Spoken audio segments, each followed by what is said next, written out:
سلامتی خوبه در خونه اینا در خونه نه انگار جارو خسته اینا سازی خوبه سلامتی سازه گولاکا سازه نه مکسه سازه تیجه چی حال داره تلفون تا کای دادم نشون شکر کای تلفون تا دادم دینا سلامتیت خوبه تنجه چیکار کردی چی حال داری چند روزی اوضاع تا نشینده میگم ایتر نوار کردی منو بردن نشون دادن و چی خیلی گفت زنی های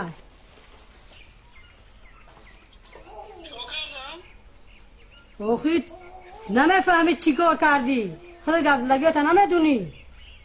منو بردن نشون دادن تو گفتی که برای اوچه منو شهید کنی من بطره گاوم قربونی میکنی من تره 9 ماه دشکم گردوندم فهمیدی 2 سال سینه دادم 18 سالت کردم کن ششتم ریخ ششتم گاورت جموندم ایتی سگش نبود در روی دنیا فهمیدی برای تو من قربونی کنی و رحمت به پدرت به این گپ خبره زن دادم جیداد کردم تو ناموس که خونه تا آورد که برمد قدی زن و فرزند رفتی به اولوی دنیا را هیچ یه بار مادر میگوی من چند بار به تو زنگ زدم فهموندم بچم فایدت نمیرسه زلال نرسون مونده در همین وطنی تنج ساز بگردم فهمیدی؟ میتونی گفتم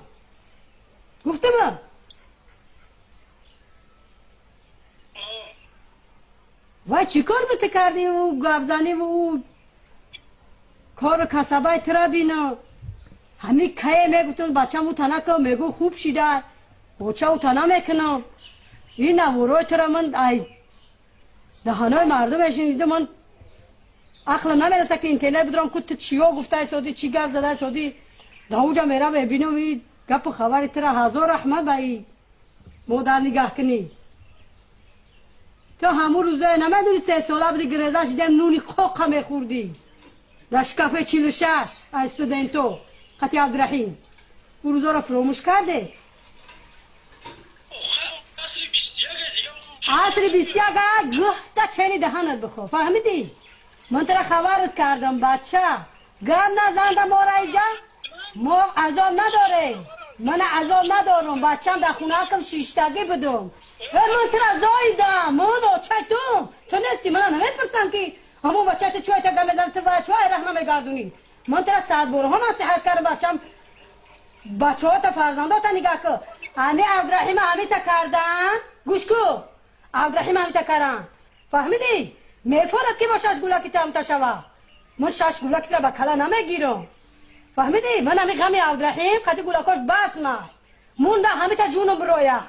برای تو جونم دیگه نبرویه فهمیدی؟ اگر همی 10 بچه هم گپ زدی با خدا قسم نه تلفون تا میبردارم من دیگه همتری بچه ندارم تو اوچه نداری فهمیدی؟ تمام آخرون گپی من این همین اگر گپ زدی یه بار دیگه ایرو تیا گپ شنیدم آمین نام لا اکبر تمام اینا فکر که تو پگایده